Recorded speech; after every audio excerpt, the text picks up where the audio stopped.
नमस्कार दोस्तों, स्वागत है आपका DLS study point YouTube channel पर। यहाँ पर आपको पता होगा हमने बीएसटीसी का कंप्लीट कोर्स लॉन्च कर रखा है और उसके अंदर हम राजस्थान ज्योग्राफी पढ़ रहे हैं। और ज्योग्राफी में हमने सबसे पहले राजस्थान का परिचय शुरू किया था और परिचय के अंदर हमने सबसे पहले राजस्थान का नामकरण और उसके बाद स्थिति विस्तार और राजस्थान की अंतर्राज्यीय और अंतर्राष्ट्रीय सीमाएँ हैं उनके बारे में पिछली 3 क्लासों में देखा था। और आज हम जो संभागीय व्यवस्था और जिला निर्माण है उसके बारे में आज पढ़ेंगे। तो यदि आपको वीडियो पसंद आए तो वीडियो को लाइक कीजिए और चैनल को सब्सक्राइब कीजिए। तो फ्रेंड्स, शुरू करते हैं संभागीय व्यवस्था को।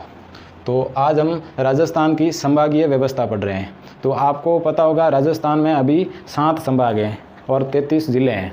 तो 7 संभाग कब बने उसके बारे में हम थोड़ा सा देख लेते हैं पहले। तो दोस्तों, सबसे पहले तारीख आती है 30 मार्च 1949। इस दिन राजस्थान का जो एकीकरण चल रहा था उसका 4था चरण है वो पूरा हुआ था। वृहद राजस्थान संघ बना था और उस टाइम राजस्थान के अंदर 5 संभाग थे। 5 संभाग थे 30 मार्च 1949 को। तो वो 5 संभाग कौन कौन से थे वो अपन देख लेते हैं। तो जोधपुर, जयपुर, बीकानेर, कोटा और उदयपुर, ये 5 संभाग थे। और जो अजमेर और भरतपुर संभाग हैं वो बाद में बनाए गए। तो 30 मार्च को 5 संभाग थे और उसके बाद तारीख आती है 24 अप्रैल 1982। इस टाइम राजस्थान के अंदर सीएम होते हैं मोहनलाल सुखाड़िया। तो मोहनलाल सुखाड़िया की सरकार ने इस जो 5 संभाग की व्यवस्था थी उसको ख़त्म कर दिया। संभागीय व्यवस्था को इन्होंने ख़त्म कर दिया। और फिर तारीख आती है 26 जनवरी सॉरी, यहाँ पर 1982 नहीं है, 62 हैं, वो आप ध्यान रखना, 1962। और फिर 26 जनवरी 1987 को इस टाइम राजस्थान के अंदर सरकार थी हरिदेव जोशी की। सीएम थे हरिदेव जोशी।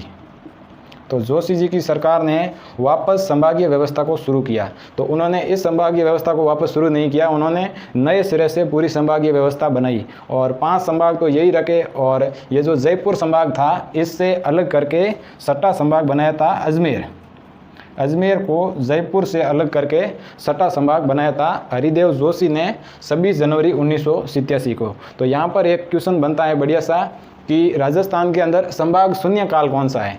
तो 1962 से लेकर 87 तक का जो काल है उसको संभाग शून्य काल बोला जाता है और ये कई बार एग्जाम में डायरेक्टली पूछ लिया जाता है। तो इसको आपको ध्यान रखना है। तो इसके बाद जो 7वां संभाग है वो 4 जून 2005 को यहाँ पर राजस्थान में सीएम थी वसुंधरा राजे की सरकार ने जो 7वां संभाग है भरतपुर संभाग जो कोटा और जयपुर का कुछ भाग शामिल करके 7वां संभाग बनाया भरतपुर को वसुंधरा राजे की सरकार ने 4 जून 2005 को। तो इस तरीके से ये जो 7 संभाग की राजस्थान में व्यवस्था है उसका निर्माण हुआ था। इनकी आपको ये जो डेट है वो याद रखनी है। अब अपन देखते हैं राजस्थान में जो 7 संभाग हैं उनकी क्या स्थिति है और उन 7 संभाग के अंदर कौन कौन से ज़िले आते हैं उनके बारे में देखते हैं। तो अपन मैप के हिसाब से समझेंगे तो आपको बढ़िया समझ आएगा और कौन से ज़िले हैं किस संभाग में हैं उसकी अपन ट्रिक से इसको बढ़िया तरीके से याद कर लेंगे। तो सबसे पहले ये है अपना जोधपुर संभाग, और ये है बीकानेर संभाग। फिर यहाँ पर आ जाएगा जयपुर संभाग, ये बीच में आ जाएगा अजमेर संभाग जो 6ठा संभाग था और 26 जनवरी 1987 को बना था। तो ये हो जाएगा अपने यहाँ पर भरतपुर संभाग जो नवीनतम संभाग है। और यहाँ पर है कोटा संभाग और नीचे ये हो जाएगा उदयपुर संभाग। तो ये 7 संभागों की स्थिति हैं, आपको ध्यान में रखना है। अब अपन देखते हैं इन संभागों के अंदर कौन कौन से ज़िले आते हैं। तो सबसे पहले देखते हैं बीकानेर के अंदर 4 ज़िले आते हैं। तो वो 4 ज़िले कौन कौन से हैं उसके बारे में देखते हैं। तो आपको एक ट्रिक याद रखनी है, बिच्छू, हनु, गंगा, यानी कि बीकानेर, चूरू, हनुमानगढ़ और गंगानगर। तो बिच्छू, हनु, गंगा से आपको ये 4 ज़िले याद रखने हैं बीकानेर संभाग के। और अब अपन देखते हैं जयपुर। तो जयपुर के अंदर आपको पता है 5 संभाग आते हैं। तो वो 5 संभाग हैं, उनकी ट्रिक होगी आपके अज्जू दोसीज। अज्जू दोसीज, अज्जू दोसीज से आपको ये 5 ज़िले याद रखने हैं, अलवर, झुंझुनू, दौसा और सीकर और जयपुर। अलवर, झुंझुनू, दौसा, सीकर और जयपुर, ये 5 ज़िले आएंगे जयपुर संभाग के अंदर। अज्जू दोसी से आप इनको याद रख सकते हैं। अब देखते हैं भरतपुर संभाग। भरतपुर के अंदर 4 ज़िले आते हैं। तो उनकी ट्रिक हो जाएगी सब धौंक। सब धौंक, सब धौंक से ये सवाई माधोपुर, भरतपुर, धौलपुर और करौली। सवाई माधोपुर, भरतपुर, धौलपुर और करौली, तो ये हो जाएगा सब धौंक से भरतपुर संभाग के 4 ज़िले। और अब देखते हैं कोटा संभाग। तो कोटा संभाग के अंदर भी 4 ज़िले आते हैं और उसकी ट्रिक हो जाएगी अपने कोजा बाबू। कोजा बाबू, तो कोटा, झालावाड़, बारा और बूंदी। कोटा, झालावाड़, बारा और बूंदी, ये जो हाड़ौती प्रदेश हैं, ये कोटा संभाग के अंदर 4 ज़िले आ जाएंगे। इसको अपन कोजा बाबू से याद रख लेंगे आसानी से। तो अब देखते हैं अजमेर संभाग। तो अजमेर संभाग के ज़िले हैं उसको याद रखेंगे। अजमेर में भी 4 ज़िले आते हैं। तो इनकी ट्रिक हो जाएगी अभी नाटो। अभी नाटो, तो ये अजमेर, भीलवाड़ा, नागौर और टोंक। अजमेर, भीलवाड़ा, नागौर और टोंक से ये 4 ज़िले बन जाएंगे अपने अजमेर संभाग के अभी नाटो से। तो ये ट्रिक आपको ध्यान रखनी है। अब देखते हैं उदयपुर संभाग। तो उदयपुर के अंदर 6 ज़िले आते हैं। तो उनकी ट्रिक हो जाएगी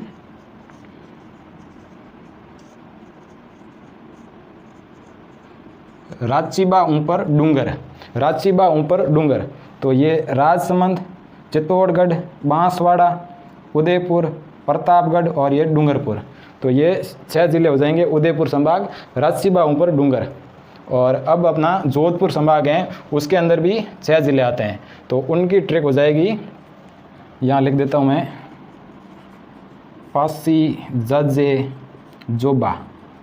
पाची, जाजे, जोबा, तो ये इससे हो जाएगा पाली, सिरोही, जालोर, जैसलमेर, जोधपुर और बाड़मेर। ये 6 ज़िले हो जाएंगे, पाली, सिरोही, जालोर, जैसलमेर, जोधपुर और बाड़मेर। तो ये हो जाएगी पासी, जाजे, जोबा से जोधपुर संभाग के 6 ज़िले। तो इस तरीके से आपको 7 संभाग में कौन कौन से ज़िले किस संभाग में आते हैं वो याद रख सकते हैं बहुत ही आसानी से। बीकानेर संभाग 4 ज़िले बिच्छू, हनु, गंगा। जयपुर 5 ज़िले अज्जू दोसीज। भरतपुर 4 ज़िले सब धौंक। कोटा 4 ज़िले कोजा बाबू। अजमेर 4 ज़िले अभी नाटो। उदयपुर 6 ज़िले राचीबा ऊपर डूंगर। और जोधपुर के 6 ज़िले पासी, जाजे, जोबा। तो इस तरीके से अपन जो 7 संभाग हैं उसके सभी ज़िले किस संभाग में आते हैं वो आसानी से याद रख सकते हैं। तो अब अपन इन संभागों से जुड़े कुछ फैक्ट हैं जिनको एग्ज़ाम में कई बार वन लाइनर रूप में डायरेक्टली पूछ लिया जाता है, उसके बारे में देखेंगे। तो सबसे पहले अपन देखते हैं कि सबसे बड़ा संभाग कौन सा है। तो सबसे बड़ा संभाग है वो हो जाएगा अपना जोधपुर संभाग। तो ये आपको ध्यान में रखना है। तो सबसे नवीनतम संभाग कौन सा है तो वो हो जाएगा भरतपुर संभाग, उसको भी आपको ध्यान में रखना है। और फैक्ट देखें तो यदि आपसे पूछ ले कि सबसे ज़्यादा साक्षरता किस संभाग के अंदर है तो वो हो जाएगा जयपुर, सर्वाधिक साक्षरता। सर्वाधिक साक्षरता। और सर्वाधिक साक्षरता पूछ सकता है तो ये भी पूछ सकता है कि न्यूनतम साक्षरता किस संभाग में है। तो न्यूनतम साक्षरता अपने जोधपुर संभाग में हो जाएगी। न्यूनतम साक्षरता वाला संभाग हो जाएगा जोधपुर। तो ये हो गई साक्षरता की बात। और फिर देखें कि कई बार पूछ लेते हैं कि सर्वाधिक नदियां किस संभाग में बहती हैं। तो सर्वाधिक नदियों वाला संभाग हो जाएगा कोटा, सर्वाधिक नदियां।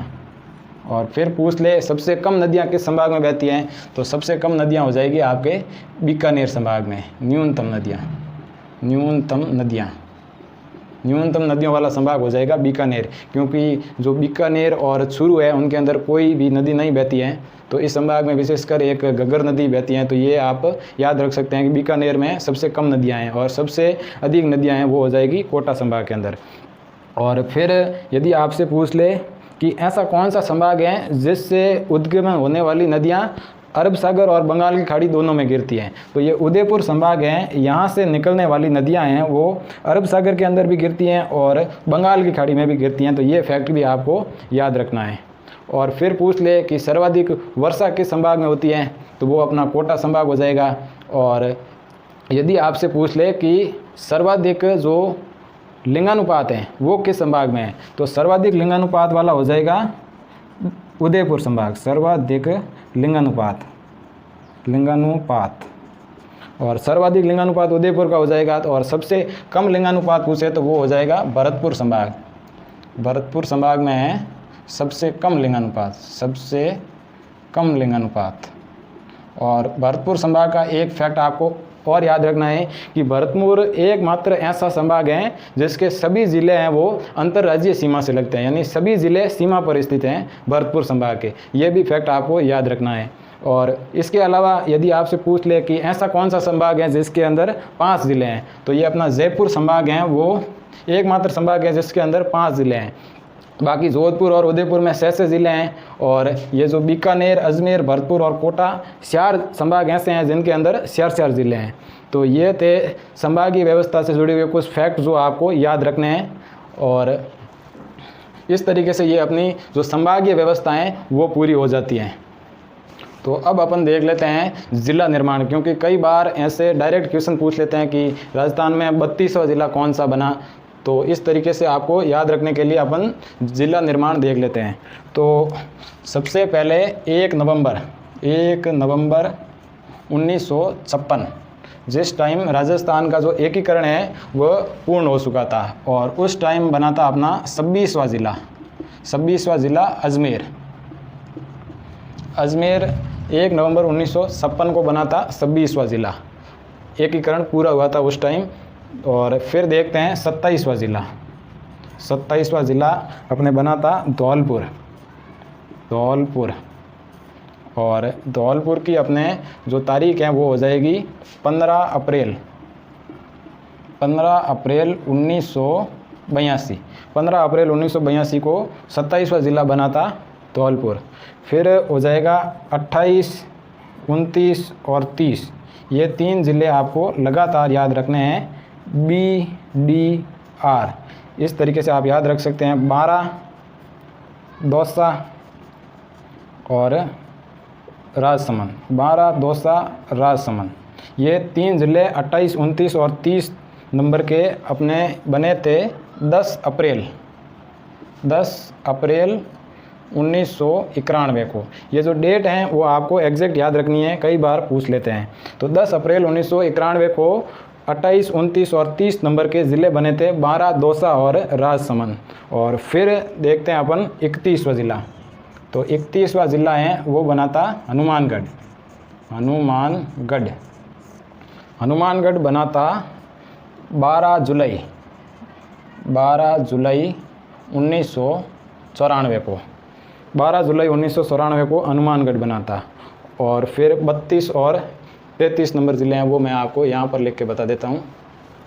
32वां ज़िला बना था करौली।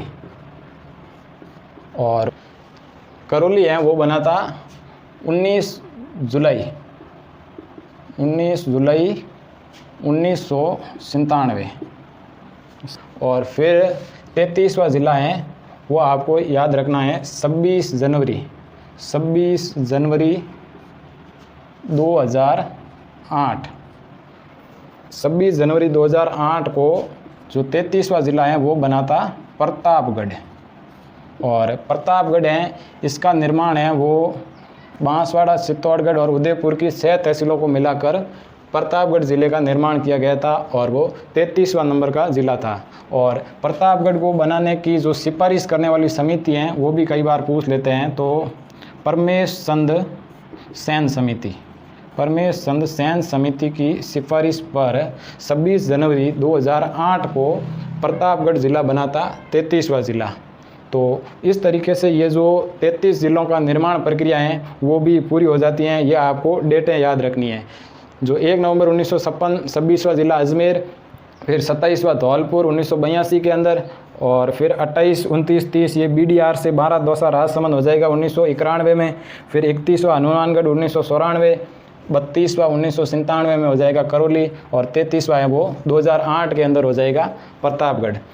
और इसके बाद जो अभी हाल ही में अशोक गहलोत की सरकार है, उन्होंने नई घोषणा की है, तो वो अभी प्रक्रिया में है, पूर्ण नहीं हुई है। करंट के हिसाब से आपको थोड़ी सी उसके बारे में जानकारी बता देता हूँ। तो 17 मार्च 2023 को अशोक गहलोत सरकार ने राजस्थान के अंदर 19 ज़िले और 3 नए संभाग बनाने की घोषणा की है, अभी जो राम लोबया समिति की सिफारिश पर की गई हैं, और ये अभी प्रक्रिया में है, अभी इसका काम पूरा नहीं हुआ है। तो अभी तक अपने एग्ज़ाम पॉइंट ऑफ व्यू से ये इतना इम्पोर्टेंट नहीं है, कोई करंट का सवाल बनता है तो वो आपको देख लेना है। 17 मार्च 2023 को 19 नए ज़िले और 3 संभाग कौन से होंगे, तो बांसवाड़ा, पाली और सीकर, ये 3 नए संभाग बनाने की घोषणा की है और 19 नए ज़िले बनाने की घोषणा की है। तो वो अभी प्रक्रिया में है, जैसे ही पूर्ण हो जाएगा तो अपन इसमें अपडेट कर लेंगे कि कौन से ज़िले किस संभाग के अंदर ऐड हुए हैं और कौन से ज़िले दूसरे संभाग में शिफ्ट हुए हैं।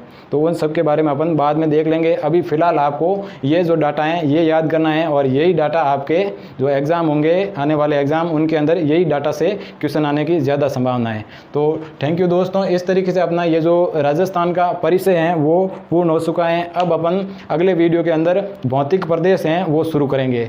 तो मिलते हैं नेक्स्ट वीडियो में, तब तक के लिए आपको यदि ये क्लासें बढ़िया लग रही हैं तो इसको शेयर कीजिए और चैनल को सब्सक्राइब कीजिए। मिलते हैं नेक्स्ट वीडियो के अंदर।